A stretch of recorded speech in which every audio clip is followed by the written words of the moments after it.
সুলাইমান আলাইহিস সালামের দাওয়াত চিঠির মাধ্যমে পাইলেন, তাও সরাসরি না। ওই চিঠি রানী বিলকিস পাইয়া উনি ওনার পরিষদকে উদ্দেশ্য করে যেই কথা বলেছিলেন, ওই কথাটাকেও মহান আল্লাহ আয়াত বানায় নাজিল করেন। قالت يا أيها الملأ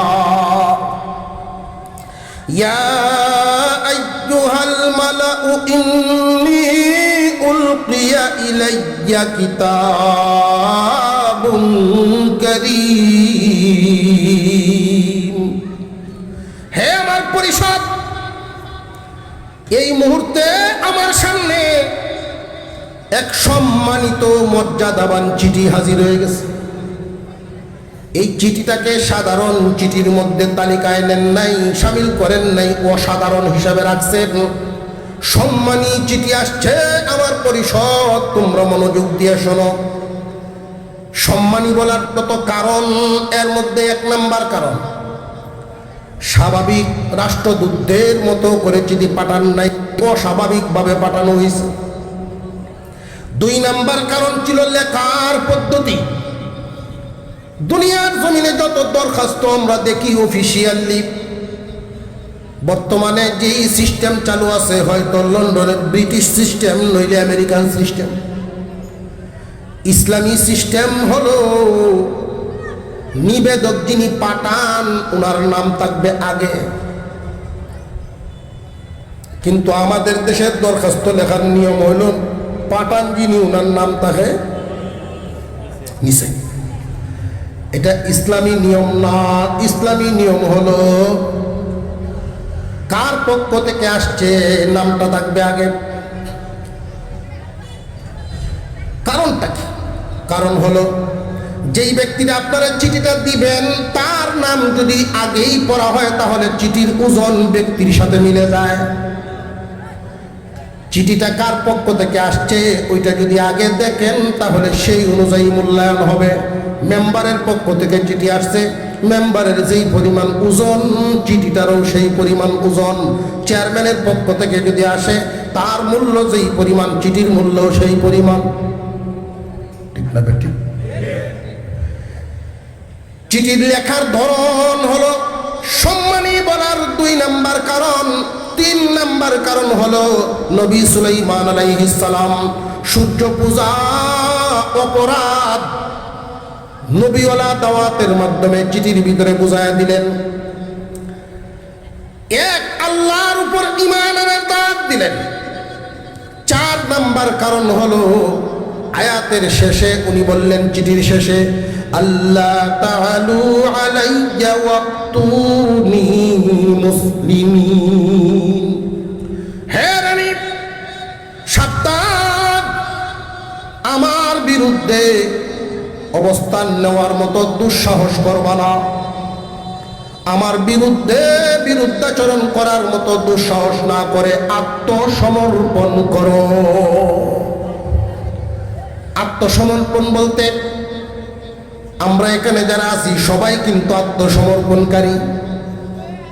আমরা সবাই যে মুসলিম এই পরিচয় দেইনি না, দেই না? আমরা সবাই আত্মসমর্পণকারী। আল মুসলিম, মুসলিম শব্দের অর্থই আত্মসমর্পণকারী। আমার নিজের কোনো মতামত নাই, সব ইসলামের মত। মুসলিম শব্দের অর্থ কি? আমরা তো মনে করি ইসলাম অর্থ শান্তি, ইসলাম অর্থ শান্তি, যে না, এই শব্দটা ভুল ব্যাখ্যা শেখানো হয়েছে। ইসলাম শব্দের অর্থ হলো আত্মসমর্পণ। ইসলাম যদি গ্রহণ করো, আগে নিজের আত্মমর্যাদা সব থইয়া আইসা ইসলাম গ্রহণ করো। আল ইসলাম গদ্দান নিহাদ, ঘাড় নোয়া দাও। তোমার মতামত চলবে না, ইসলামের মত চলবে। সুলাইমান আলাইহিস সালাম রানী বিলকিসকে আত্মসমর্পণের কথা বললেন, তার বিরুদ্ধে দাঁড়ানোর মতো দুঃসাহস করবা না, এটা 4 নাম্বার কারণ সম্মানী হওয়ার। কোন রাজা বাদশাহ এইভাবে বলার সাহস আরেকজন বাদশাকে করবে না সাধারণত, কিন্তু উনি যে বললেন শুধু বাদশাহী সুলভেই দাওয়াত দেন নাই, উনি নবীওয়ালা দাওয়াত দিছেন। রানী বিলকিস বুঝে ফেলেছেন এমনি তিনি সম্মান দেন নাই,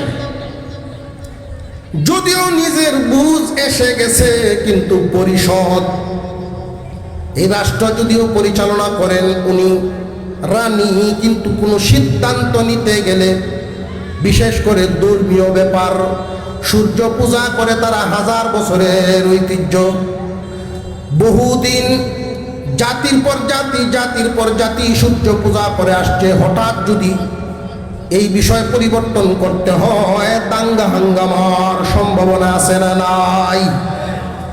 মানুষের অনুভূতিতে আঘাত করে, মানুষের ইমেজে আঘাত করে এমন বিষয় যদি কোনো নেতায় সিদ্ধান্ত নিতে হয় বুঝে শুনে নিবেন, নইলে লাভের চাইতে ক্ষতি বেশি। মুহতারাম হাজিরিন, তাই রানী বিলকিস কোনো সিদ্ধান্ত দেন নাই। ওই রানী তার পরিষদকে উদ্দেশ্য করে এবার চিঠি পরে তাদের শোনাইয়া উনি বলা শুরু করে দিলেন, قالت يا أيها الملأ أفتوني في أمري।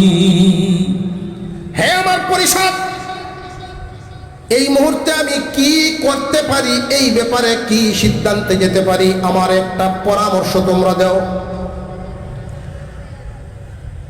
তার দেশের যেই সেনাবাহিনী ছিল এতটাই শক্তিশালী সেনাবাহিনী, তাফসীরের কিতাবের মধ্যে উল্লেখ করা হয় রানী বিলকিসের দক্ষ সৈনিকেরা এমন দক্ষ ছিল, এক একজন সৈনিক অন্য দেশের 1000 সৈনিকের মোকাবেলা করতে পারত। এইরকম অফিসারের সংখ্যাই ছিল বহু তার দেশে। শক্তি কি কম না অনেক? অনেক শক্তিশালী দেশ। যেই মাত্র মতামত চাইলেন পরিষদ খুশি হয়ে গেল, ইচ্ছা করলে রানী তো নিজেই সিদ্ধান্ত নিতে পারতেন, কিন্তু আমাদেরকে মূল্যায়ন করে যে উনি জিজ্ঞাসা করলেন আমরা খুশি হয়ে গেলাম, আপনি আমাদের দেশের প্রধান, সিদ্ধান্ত আপনি যা নিবেন আমাদের কোনো আপত্তি নেই, আপনার সিদ্ধান্তের উপরে আমরা খুশি। আপনার শক্তি সম্পর্কে তো আপনার ধারণা আছে, আপনি যদি মনে করেন আমাদের নিয়ে তার সাথে মোকাবেলা করবেন তাও আমরা রাজি, যদি আত্মসমর্পণে যান তাও আমরা রাজি।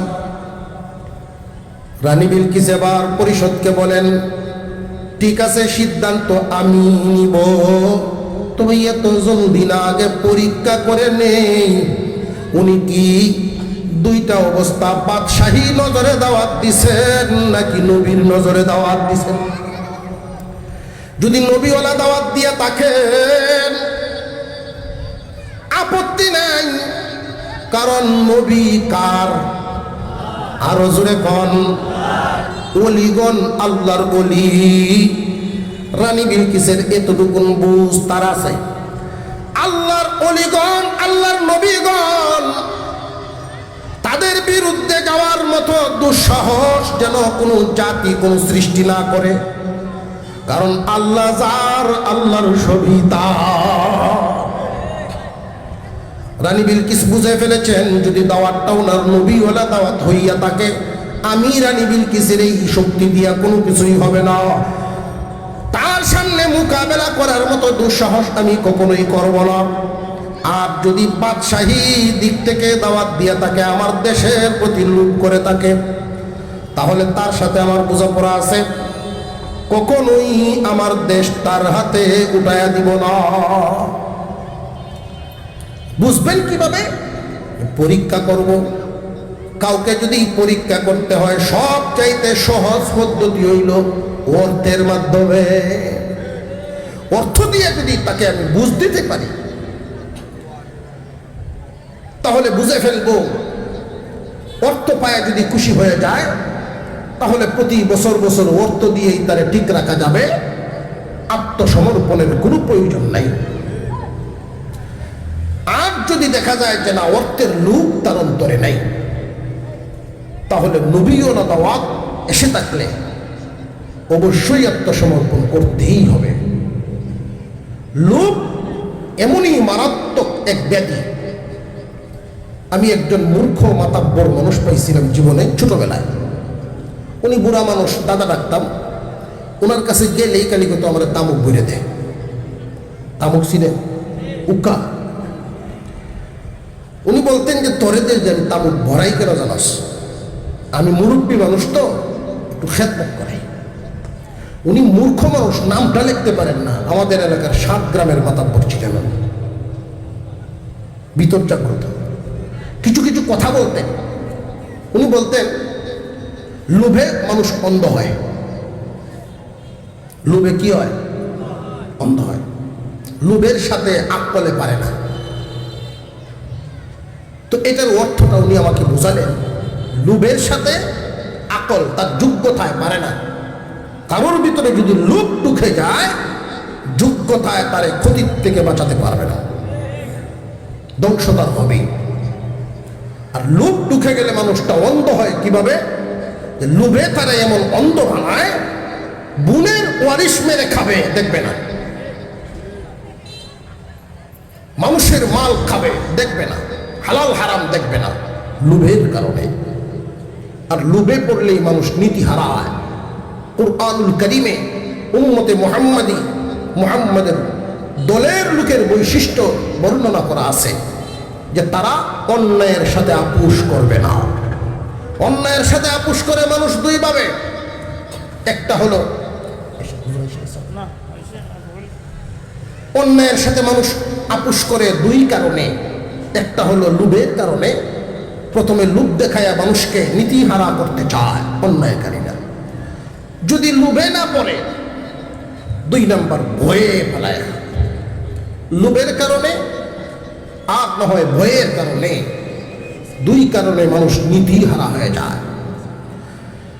রানী বিলকিস সিদ্ধান্ত নিলেন তারে পরীক্ষা করব। যদি আমি পরীক্ষায় দেখি যে সে কোন লাইন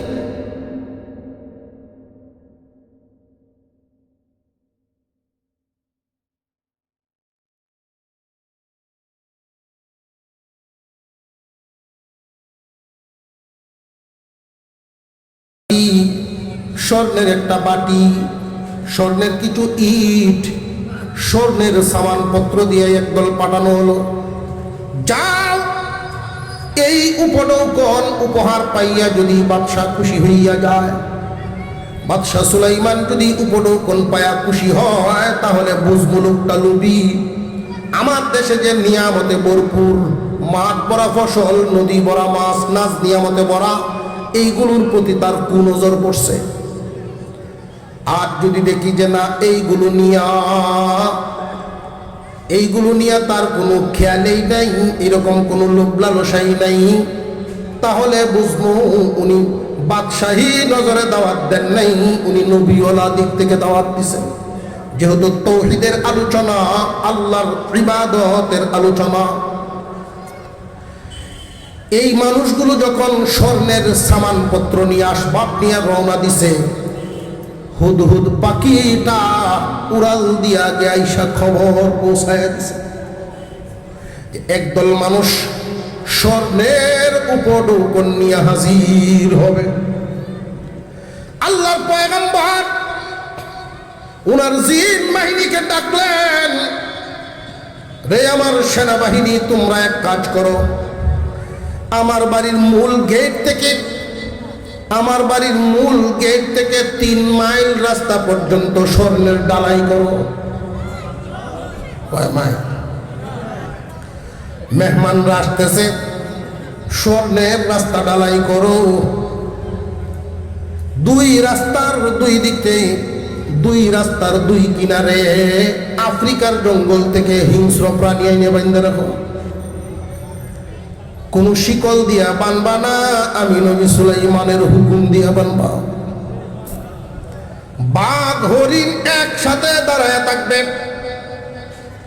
আমার হুকুম, ওইটা যেন তারা দেখে যায়। ওই স্বর্ণের রাস্তা দিয়ে যেন তারা হাঁটতে যায়। বাঘ ভাল্লুক ওই প্রাণীরা যে দুই কিনারে দাঁড় করায় রাখবা, এদের নিচে পাটাতন বানাইবা, স্বর্ণের ইট দিয়া পাটাতন সেনাই বলে দেয় বইতার উপরে। আমি নবীর কাছে যে এই স্বর্ণের কোনো দাম নাই, দুনিয়াবির কোনো দামই নাই, আমি মূল্যায়ন করি ঈমান। কারণ যদি ঈমানে গন্ডগোল, ঈমান যদি না থাকে তার চার আনার দাম নেই। যারা পরিমাণ ঈমান নিয়েও যদি একজন মানুষ দুনিয়া ছাড়ে, আল্লাহ তাকে 10 দুনিয়ার সমান জান্নাত দিবে। ঈমানের দাম কি কম না বেশি? আমি দাওয়াত দিছি ঈমানের, আর আমার লাগে ভাটাইছে স্বর্ণ। হতে দেখে যাও গফি বেটা ফারাত আডে গপসপ করে এক বাড়ির সামনে গিয়ে জিগায়, এই বাড়িওয়ালা বাড়ির ছোট এক বাচ্চাইছে, 8-10 বছরের গোলাবান। দেখবেন এমন কিছু গোলাবান আছে বয়স 10, এটা 20-এর সমান বুঝে, এমন আছে না? দাদা আব্বা তো বাড়িতে নাই, কি দরকারে আসছিলেন বলেন? তোমার কাছে কইলে কি হবে? ওই যে তোমাদের বাড়ির সামনে পুরান এক গাছ, বহু বছরের, এই গাছটা আমার দরকার আছে, শেষ বয়সে হাতের এই লাঠিটা বদলাইতাম। ছোট বাচ্চা বুঝছে যে গফি মানুষ তো, এত বড় গাছ দিয়ে, পুরান গাছ দিয়ে হাতের লাঠি বদলাইতে হয়েছে।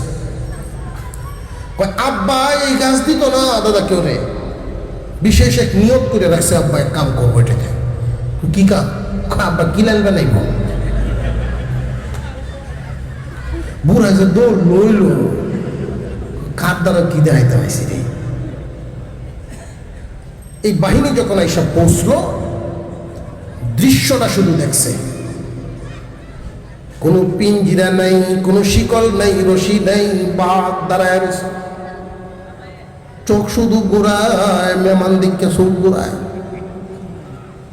মেহমান দিককে চোখ ঘোরায়, আর একজনের দিয়ে খালি আওয়াজে। তো যারা পথ প্রদর্শক তারা বলতেছেন ভয় পাবেন না, আমাদের যেই বাদশাহ উনি শুধু বাদশাহ নন, আল্লাহর নবীও। যে সমস্ত প্রাণীরা এখানে দাঁড়িয়েছে, বাদশাহীর শিকলে ওরা আবদ্ধ হওয়ার না, ওরা আল্লাহর হুকুমেই দাঁড়াইছে। প্রাণী জগৎ মানুষকে মূল্যায়ন করবে, মানুষ যদি মানুষ হয়, ফেরেশতার চেয়েও দামি হয়। আপনাদের হবিগঞ্জ জেলায় একজন বুজুর্গ আলেম ছিলেন,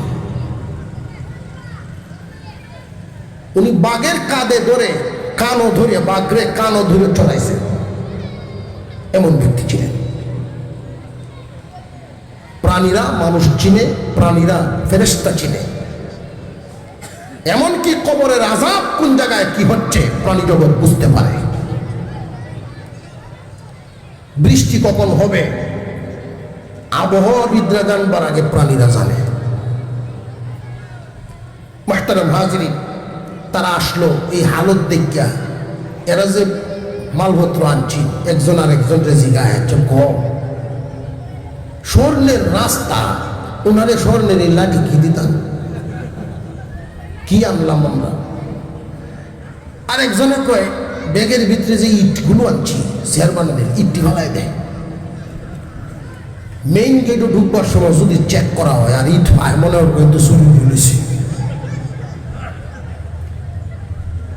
এইভাবে তারা যখন উঠল, আপ্যায়নের শেষে নবী সুলাইমান আলাইহিস সালাম বললেন যে তোমরা স্বর্ণের উপঢৌকন নিয়ে আসছো, তোমাদের দেশ উন্নত, নাজ নিয়ামতে ভরা, তোমাদের যদি এমন ধারণা হয় এগুলোর প্রতি আমার লোভ আছে, তোমাদেরকে বিষয়টা বোঝানোর জন্যই আমার এই দৃশ্য তৈরি করা। আল্লাহওয়ালাদের নজরে বিলাসিতার প্রতি কোনো লোভ থাকে না। তো আল্লাহওয়ালারা অনেক সময় বিলাসিতা করেন কেন? জাতিকে বোঝানোর জন্য যে করাটাও জায়েজ আছে। রশিদ আহমদ গঙ্গুহি রহমতুল্লাহ আলাইহি উনি যে পাঞ্জাবির কাপড়টা পরতেন, উনি যেই কাপড়টা দিয়ে পাঞ্জাবি বানাতেন তখনকার সময়ে ওনার আশেপাশের জমিদাররা যেই কাপড় পরতো এর চেয়ে 15 টাকা গজে বেশি গঙ্গুহি রহমতুল্লাহ আলাইহি পরতেন। কেমন শান! ওনার সময়েরই আরেকজন বুজুর্গ দেওবন্দ মাদ্রাসার প্রতিষ্ঠাতা আল্লামা কাসিম নানুতুবি রহমতুল্লাহ আলাইহি উনি তালি দিয়ে দিতেন, মাঝে মাঝে কাপড় তালি দিতেন। তালিও বেতালা তালি। বেতালা তালি বলতে সাদা কাপড়ে যদি সবুজ রঙের টুকরাতে তালি দেয়, বেতালা না। তো একই মজলিসে দুজন হাসিন, মানুষের ভিতরে কানা বসা শুরু হয়েছে যে একজন দেখো শানওয়ালা আর একজন কত সাদা মাথা, উনি আল্লাহওয়ালা বেশি, উনি বুজুর্গি ওনার বেশি। এই কথাটা উনি শুনে ফেলছেন। উনি মানুষের সামনে দাঁড়ায়া বললেন, ও জাতি শোনো, বুজুর্গি পাঞ্জাবির কাপড় দিয়ে মাপবা না। আমি যদি ওনার গায়ের জামাটা পরিধান করি, সাথে সাথে আমার ভিতরে একটা অহংকার এসে যাবে, আমি ওজনই বহন করতে পারবো না, এই জন্য আমি পরি না। আর এর চাইতে হাজারো মূল্যের দামি কাপড় যদি দেওয়া হয়, তবুও তার অন্তরে কোনো কিবির অহংকার ডুববে না।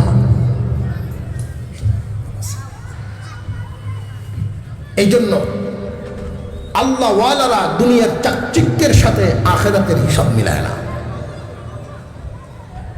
তারা আসার সময় ভদ্রতার সাথে আইসি, আসতে দিনে যাওনের সময় 2 কাইক 8টা 4 কাইক দৌড়িয়া এইভাবে ভোট ছেকে কবর জানাইছে, উপায় নাই।